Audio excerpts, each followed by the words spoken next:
Copilot is everywhere in Teams, GitHub, Office 365, and obviously Azure. But how does it get all the information from? Like the Microsoft Learn, this hub where there's tons of information. How can it collect all the information quickly and answer our questions? Where today, we'll be talking with the engineering team who build Ask Learn, a plugin that uses RAG that collect all that information and does just that, help Copilot to be smarter and help us faster. Let me give you an example. So here we are in the Azure portal, right? Because we said Copilot is everywhere. And look, it's just here at the top of my screen. There's a button now, Copilot. I can click on it. And Copilot will display a chat where it's ready to help me. So let's ask it a question. Say, hey, can you help me setting up an Azure container app?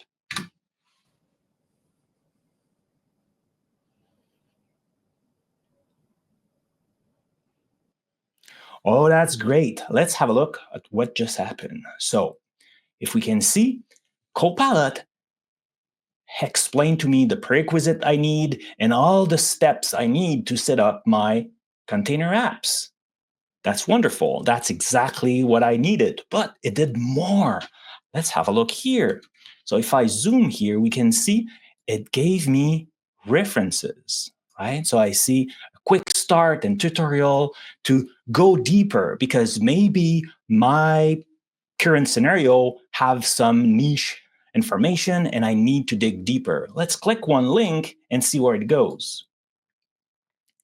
See, I landed on Microsoft Learn. And if we pause for 2 seconds, let's go back to the portal. If we think about what just happened, so I ask a question very simply in my words, and then Copilot go through all Microsoft Learn, where there's Learn module, learning pad, documentation, search through all of that, cherry pick the best information and the more relevant to help and answer my question, summarize it in 8 steps. On top of that, it gave me a quick URL where I can go click and go deeper. That's fantastic. It happened in just a few seconds, and now I'm ready to continue. This is possible because of Ask Learn, this extension that Copilot used to help us. So now, that said, let's bring the team of engineers who build that extension, and let's learn more about how they did it. And then we have Eric and Bianchi. Hello. Welcome, guys. Very happy to have you. So without further ado, let's get started. Brian, there's a lot about AI and things like that, but let's start by the basic. I quickly mentioned earlier that this tool was using RAG, but can you explain what's RAG? What does that mean? Sure. So RAG stands for retrieval-augmented generation, and it's emerged as kind of an industry standard solution to two of the kind of primary issues that developers face when building with language models or LLMs. The first is, I want to use my proprietary data or documentation in those scenarios, and two, the language model, may have information or may provide responses that are could be out of date, and I want to make sure I'm providing the most accurate, up-to-date response possible. And RAG is a solution, or one of the solutions, to do that. So I think most people are familiar with the idea that language models have this massive amount of just inherent world knowledge, and they gain that knowledge through the pre-training process that the model builder, in our case OpenAI, goes through to train the model. And they do that using trillions of tokens or words of text taken from the internet and other sources. And that pre-training process happens at a point in time, though. So it's there's a specific point in time where the model is trained, and it kind of gains this knowledge through that training process. We kind of refer to this as a knowledge cutoff. So if a particular bit of data wasn't part of the model's training data, or let's say an event happened after that training run took place, the model just is completely unaware of it, has no ability to kind of know or reference that data at all.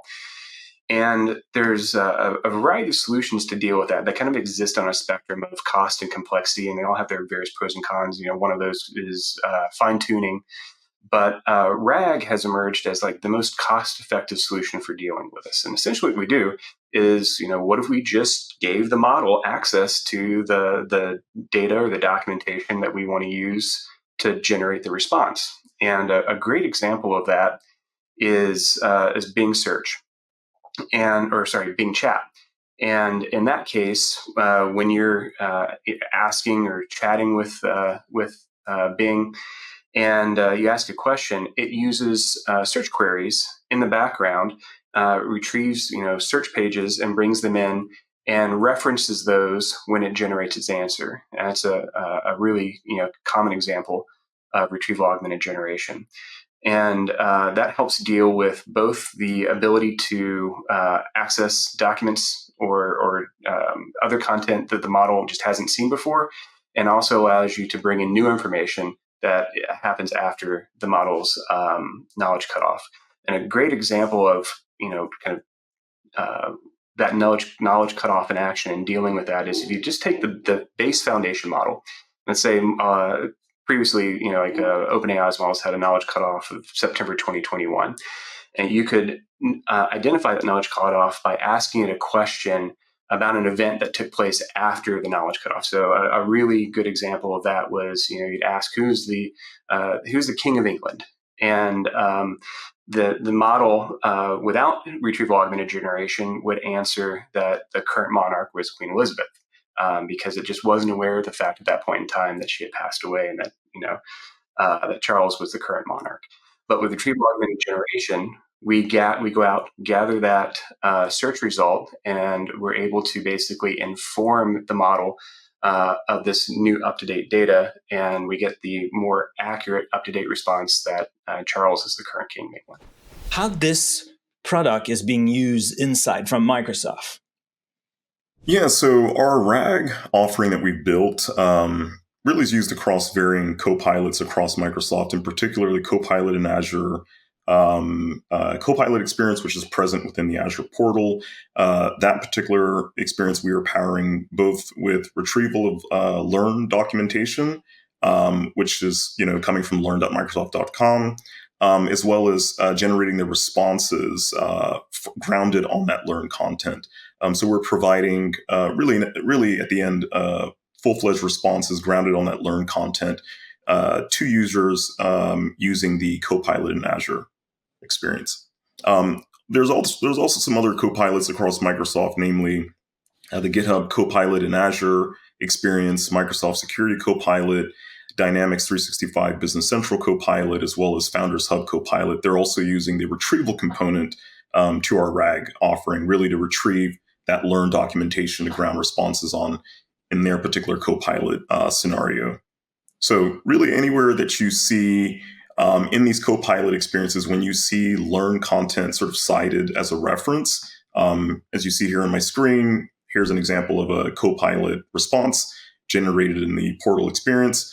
You'll see the Copilot also leaves a citation here, which is usually displayed as a link. When you click on that link, you'll notice that that's a learn link. So that's somewhat of an indicator that perhaps this Copilot is also leveraging the RAG offering that we've built and supplied across Microsoft.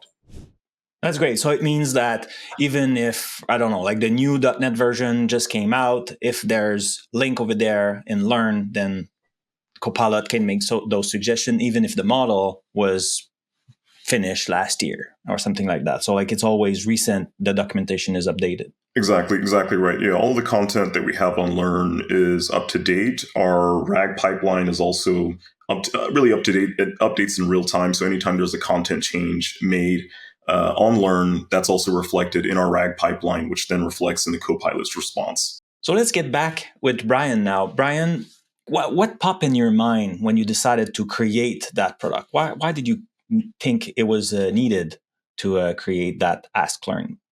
Yeah, so we initially built it as part of a set of features on Microsoft Learn as part of our Microsoft Q&A platform back in early 2023. It's kind of our first foray into building with generative AI.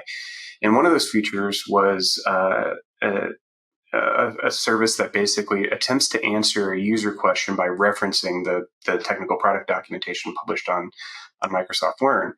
And the idea being that Microsoft Q&A is our community support forum, and users come there, ask technical questions. Other technical users, provide answers. Well, what if we could get them an answer much more quickly by generating that from the documentation? So we kind of built the underlying services to do that, and we shipped that for build last year, build 2023.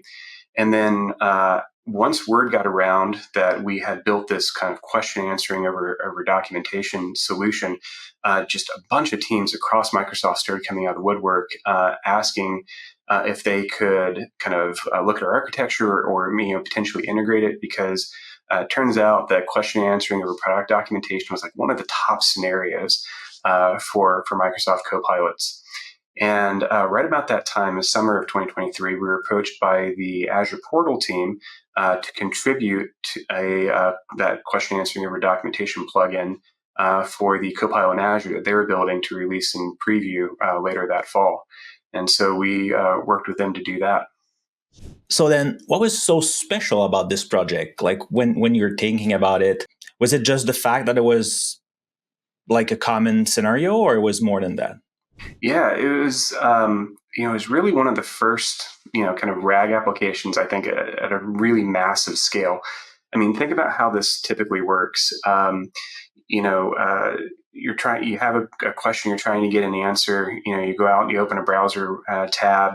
You open, probably a couple of dozen links, trying to just find the source of information to find that answer. Then you have to kind of, read across all of those, maybe synthesize the answer across all of that. And just Learn has millions and millions of pages of product documentation. A lot of those are about Azure.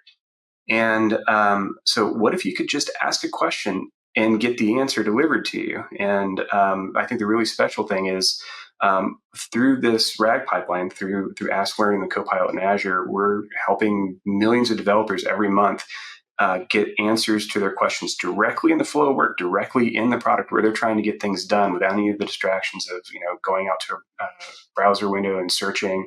And we kind of think of it as ask, don't search. So now I would like to ask my next question to Eric. So I'm curious to know, like I'm sure it didn't work on the first try. Don't try it because it's a lie. That's for sure. I'm sure you had some challenges and like difficulty building it. So like, what was the challenges that you faced building your tool? One of the challenges that we faced really at the onset was trying to determine, what particular content sets across learn.microsoft.com were relevant to what we're trying to achieve with the RAG. So making a decision on what to include or exclude was actually critical. So, as you may or may not know, learn.microsoft.com really is a vast and varied, quite complex content corpus that has, author documentation, which sort of fits the standard format of what you might think of as documentation. And we also have what we call reference SDK content, training modules, credentials, and community content, and many more. So we really had to hone in our focus on, one of those content types that would, be fairly comprehensive as far as product knowledge, and also was fresh and up to date. So that content type in particular was the author documentation. We also worked super closely with the content dev teams that own and manage that content to ensure that there were no, conflicts in terms of product knowledge that sits within the conceptual docs, and making sure that we've identified the right conceptual docs to ingest to support the various Copilot experiences, in particular with the Copilot in Azure experience, ensuring that we were sort of scoping retrieval to that doc set or the Azure doc sets that sit within Learn. So again, we had to kind of go through that learning curve a bit, but we figured it out. And then of course, over time, we started to work in some other content areas, namely reference SDK content and even some, training content to support some other generative AI scenarios. So that's something that thankfully we work on the Learn platform. We have access to this, vast and varied content set, and we can really explore what we can do there with tapping into the product knowledge that sits across these content types. So that's a journey that we've been building on, and we continue to explore more in that area. There's another challenge as well that we dealt with, which is really trying to evaluate or assess RAG performance, so response quality. At the onset, there wasn't a formalized way or pattern to evaluate if the LLM was actually generating accurate responses. I mean, of course, you could, prompt an LLM to evaluate an LLM's answer without human oversight, but that can get a little tricky because how would the LLM know if the answer is actually truly accurate? And of course, the LLM generated the response. So thankfully, a pattern emerged across Microsoft that involved the use of a human-authored data set. Really, it's a data set it's a CSV file, if you will, that really contains 3 primary columns. One of those columns, the first one being, the questions. So these are the sample questions that you would like to ask the Copilot. The second column is what we call the ground truth, or the expected answer that you would like the Copilot to generate. And then, of course, the third main column is the Copilot's actual answer, or the LLM's answer that is generated from the question that was inputted to the LLM. So what you're doing here is really sort of evaluating the differences between the LLM's generated answer and the ground truth answer. And we really measure this against 4 key metrics, namely, groundedness, relevancy, similarity, coherence, fluency, and others. And that allows us to first establish sort of a baseline for the LLM's performance. And then, of course, when we make improvements to the RAG, we can see if those metrics sort of go in the right direction in terms of increasing.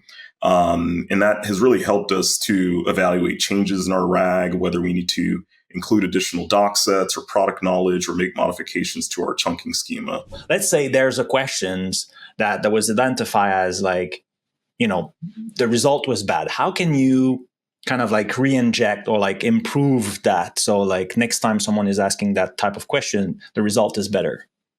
Yeah, that's a good question. So, after running an evaluation and, trying to assess how do we improve, any one of these scores, in particular, let's say relevancy or similarity scores, if those are fairly low, that might be an indication that perhaps your vector index is not equipped with the right product knowledge. So in that case, we might go out and maybe work with the content teams to identify the right content sets to include into our vector index. In some cases, in fairly rare cases, you might need to make modifications to the LLM prompting.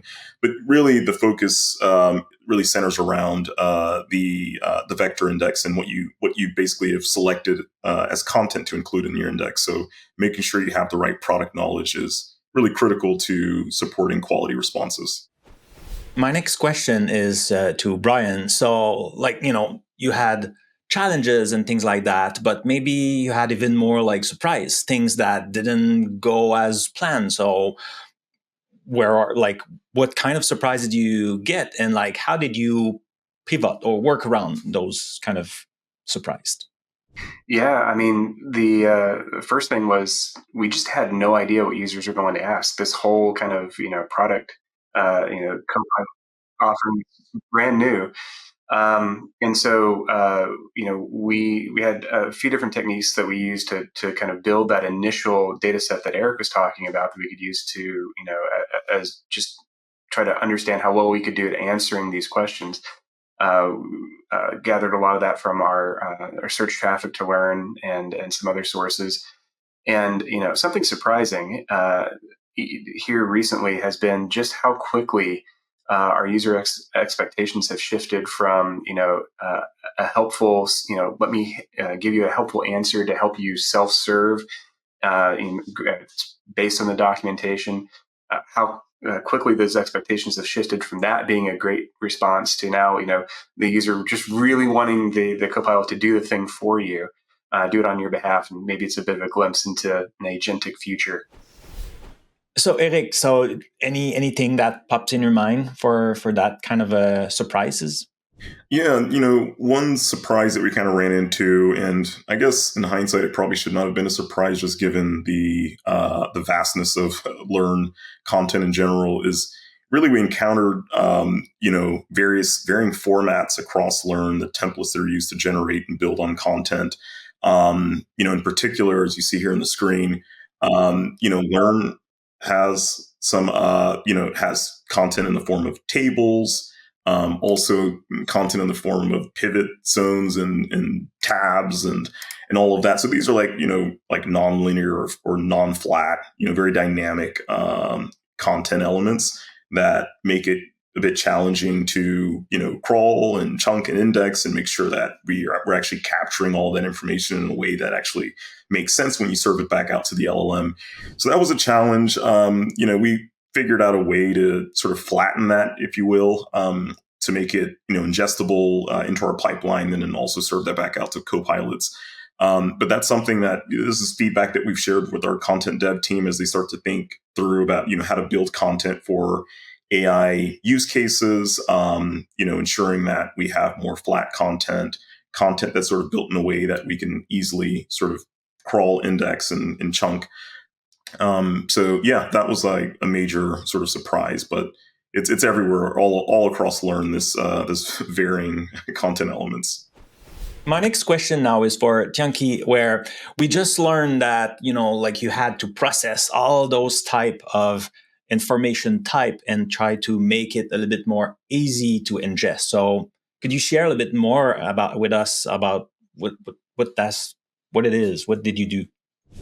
Yeah, sure. So I will use this very typical Learn articles that you will find on Learn every day to showcase what we do. So here's a very typical article on Learn, and if you see it, you'll find that we have many different page components that's maybe not very useful for AI. For example, we have the navigation bars, we have the table of contents, and we have the recommendations on the right. So the first thing we do is that we scan the page and we remove the different components that is not useful. For example, we remove the navigation, we remove the table of contents, we remove the recommendation, and we remove some of the links, something like that, and then we isolate what we call the content pane, which is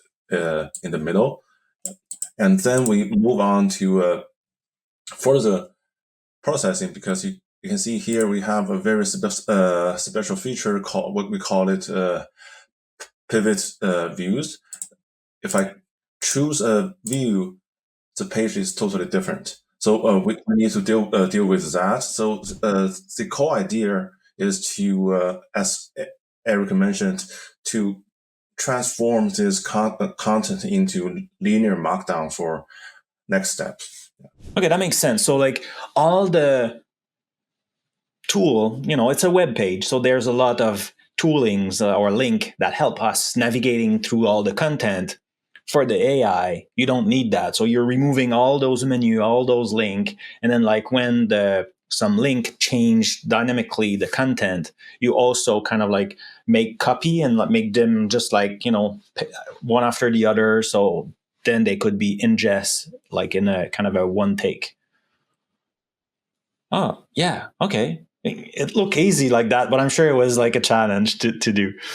And also, so we mention it many times, but there's so much, right? Like I don't know how many pages there is on Learn, and like there's so many pages and stuff like that. So what was your strategy to be able to ingest that? Like I'm assuming you didn't ingest all the Microsoft Learn pages. It's way too much. So did you have like a strategy to get started? Oh yeah. So as Eric mentioned, we went through a bit of a challenge to pick what to index on Learn, and we mainly focused on this kind of article, with what we call the conceptual articles, just like I'm showing here right now. So I will continue to use this page for example. So once when we index this kind of a page, after we isolate the content pane with what we call, it's still a very long article, as you can see here. It's a very, very long article, and it has different components, right? So this is not ideal for AI to consume. So the next step we do is called uh, chunking, which means that we break this page into smaller pieces for AI to consume. The way we do it is that actually we tried several different strategies. We tried the overlapping chunking and we tried the small to big, etc. And our internal testing shows that a very customized approach that respects the page HTML architecture works the best. So what we do here is that we break this content pane into smaller components, like a paragraph, right?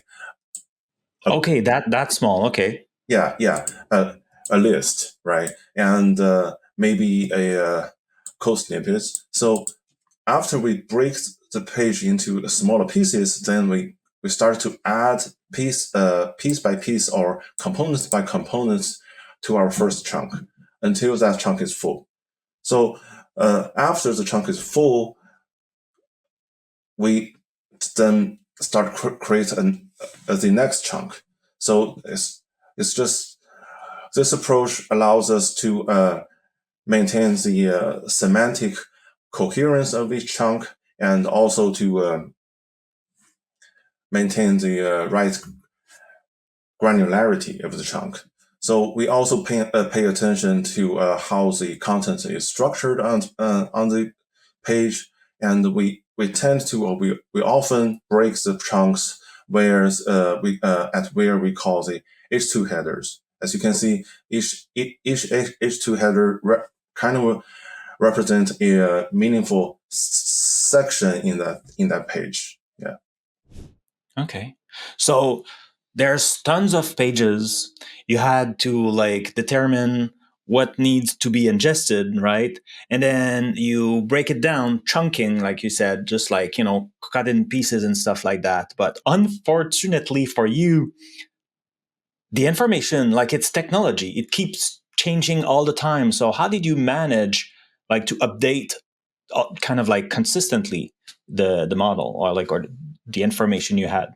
Yeah, so I can use this architecture diagram to show how we do that. So as a organization, so my organization actually also owns the content management system behind Microsoft Learn. So every time a article gets changed or modified, we have a robust notification system that will notify us. So as you can see in this architecture, we have the all kinds of different learn content. And every time a page is changed, we have this real-time notification that will trigger our event-driven crawler.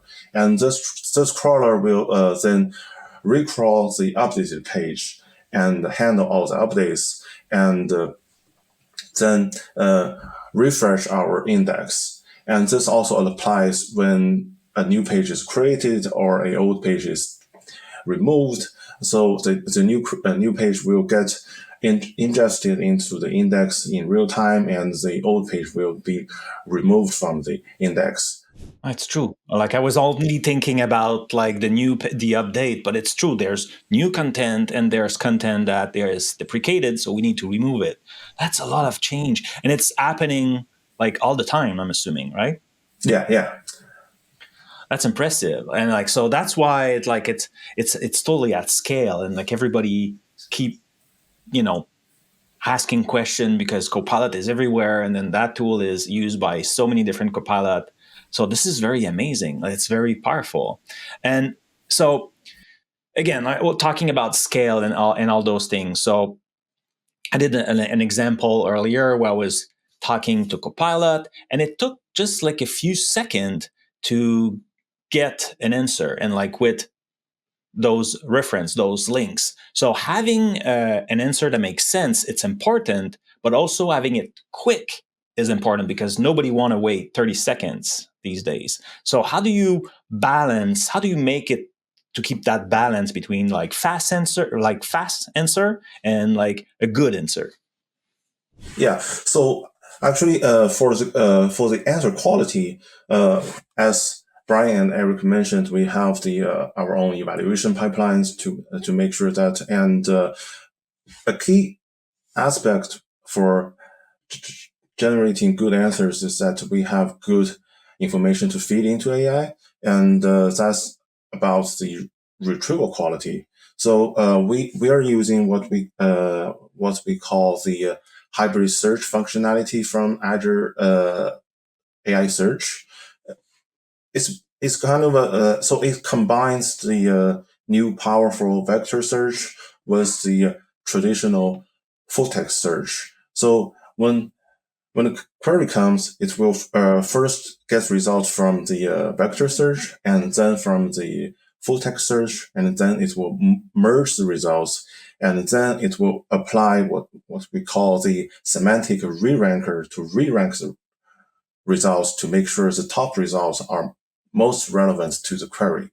This all happens very fast, and for the speed, actually, we are working on a new technology called semantic caching.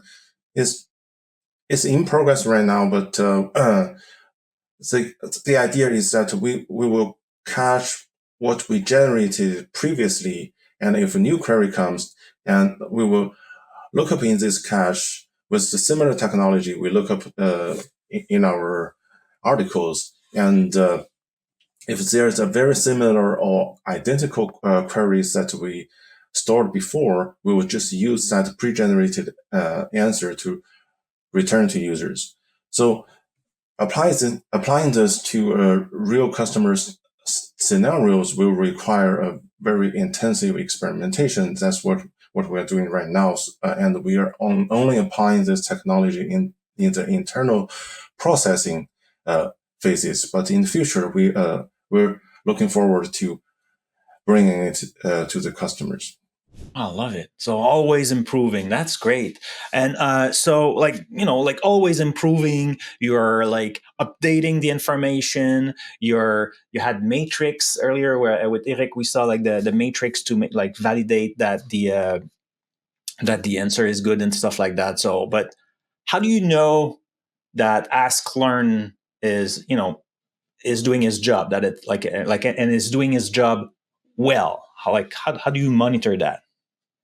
Yeah. So when it comes to monitoring, we have, let's say, 3 sets of different metrics. We have the traditional service metrics like requests per second, latency, error rate, etc. And we also have some very LLM specific metrics like the input token usage, output token usage, etc. And what's special about this setup is that we also have a answer quality evaluation pipeline that we run in our production. So for the queries we get in the production, we will use let me show you this one. So we will use what we call the Azure AI Foundry pipeline, and it will evaluate the coherence and other metrics that we care about of the AI generated AI, and the scores will be stored, and it will show up in our Power BI dashboard, and we can monitor the score trend to spot like where the score drops or it goes up, and see where we can do improvements. Okay, so you have a big dashboard with a bunch of char and pie and stuff to like visualize all that feedback in matrix and make sure that ask learn is doing well. And if not, then like you react and improve. That's great. Love it. Thanks for sharing. So now let's bring Brian back, and I have a few questions. So how do you also make sure that is secure and safe? Yeah, this is an ongoing challenge. So we use several different techniques. The first thing is we provide pretty detailed instructions in our system prompt to guide the model to generate its responses from the grounding data that we passed in. The chunks of learned content that we provided to it that we think are relevant for the query that we're trying to respond to. And we specifically instruct the model to, not respond from its inherent knowledge, or basically not to respond if it can't find the answer to that query in the grounding data that we provided. From a safety perspective, we use Azure content safety filters to prevent harmful content, violence, hate speech. We to mitigate jailbreaks, anything like that. We also have a detailed set of safety instructions that we include in our prompts. And another thing that we do is we dial down the temperature on the language models that we use to make their output, less stochastic. And so it's more likely to kind of follow our instructions and respond as we would expect it to. Okay, so like that temperature, like I saw that when I was playing with different AI agent, like you boost the creativity, and like then it will make a lot of hallucination. I don't know if it's the correct term. And like if you tell it down, then like it's a bit more like following, like you said, the instruction and providing only the truth. Yeah, exactly. Okay, that's great. Did you have anything to bring about the security, Kanti? Yes, sure.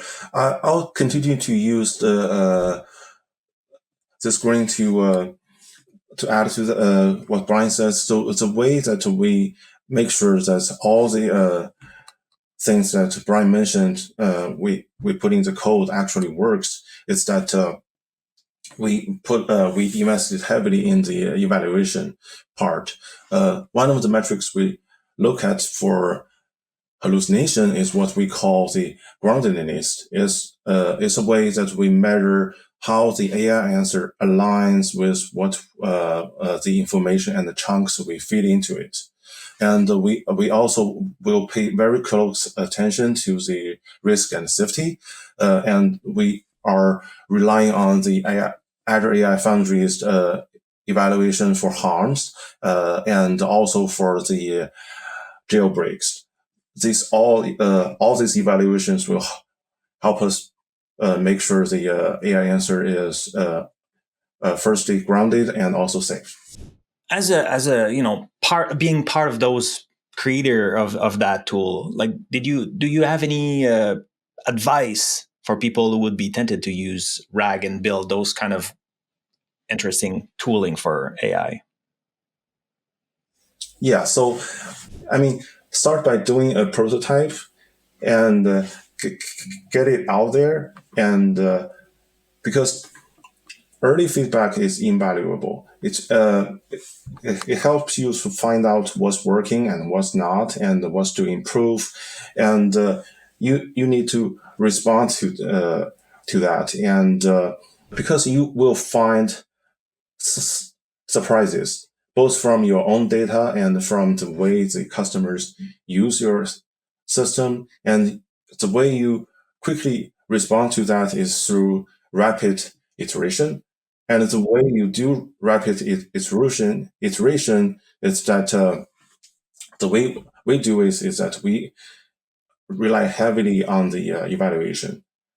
So build your own golden data set, and that will help you measure like every change and every decision you make. And that will help you, quickly respond to the things you observe in production and make sure your products keep evolving. It's true. And then there was also a surprise that Brian mentioned earlier, that how the user are using the tool, because maybe you're planning, okay, yeah, people will ask this kind of question, or will, like asking question, like a recommendation, and no, people want the mod, like the AI to do the work for them. So like it was a different approach. So like, yeah, that's like, don't think the user will do what you think. They always surprise you. And that's great. Good advice. So Brian, what would be the trap or the mistake? What would be your advice to avoid those? Sure, I can tell you about a couple that we ran into. First one is, think about the scoping of the data that you're going to include in your index. You're actually going to retrieve across, and the scoping of the search that you actually perform when you're doing that retrieval. And you want to kind of scope that appropriately, not too broad or not too narrow. And in fact, we started off with a too broad of a scope, and we were essentially retrieving from all of the documentation that was available on Learn to answer questions about Azure. We pretty quickly found out that there were a lot of documentation on Learn that wasn't related to Azure at all, but was showing up as relevant in some of our queries. And so we had to rescope to make sure we were just focusing on responding to questions about Azure with Azure-related content. Another thing that we learned is that you really need to kind of spend some effort cleaning up the content and kind of your knowledge base. We found that we were retrieving content that was out of date, that maybe should have been retired or was scoped to be retired, but we needed to kind of work with our content development teams to make that process a little bit more rapid and do it more frequently. And then the play with and really hone in on the instructions that you give your model about how strictly it should generate its responses from the data, only the data that you provided, versus being able to mix in some of its inherent world knowledge. Because we found that we need actually to be fairly strict in our instructions to make sure that the model sticks to the content that we've provided and doesn't bring in kind of external content that may not necessarily be relevant or accurate for the query we're trying to respond to. Yeah, that makes sense.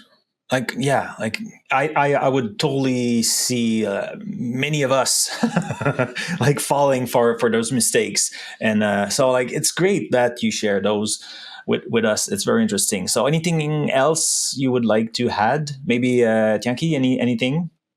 Yeah, so I just want to mention again, so to watch out for the misalignment of your own test data and the real production queries. I can give one example. Microsoft used to have a product called Azure Active Directory, and then it got renamed to Azure Entry ID, right? That's a very widely used product. And when we generate the test data, if we only extract from our own article, which is always up to date, we will assume the users will ask, what is Azure Entry ID? But in fact, the user will always ask, what is AAD? How do I use AAD? That's a very typical question that we get. And if we don't optimize for that, if we only optimize for what's in our article, then we will never get the user's question right. Oh yeah, you need to the user doesn't know what he doesn't know, so you need to think a little bit for him and just guide him to the good answer. Oh yeah, that's true. And there it is. It's time to wrap up this interview. Thank you all for sharing. So we learned how they build that tool with scale, right? There's so many pages on Microsoft Learn constantly updated or deprecated and changed. And so how they did it at scale, all the challenges they encounter, all the surprise they had, so we learned that from them. They also shared a few advice for us to build our own tools and ask Learn for ourselves and improve our AI in our solution. So now it's time for you to go in the Developer AI Hub and learn more, and go check all those links down below. Everything is there for you to start. Thank you again a lot for sharing everything for us today, and see you in the next one.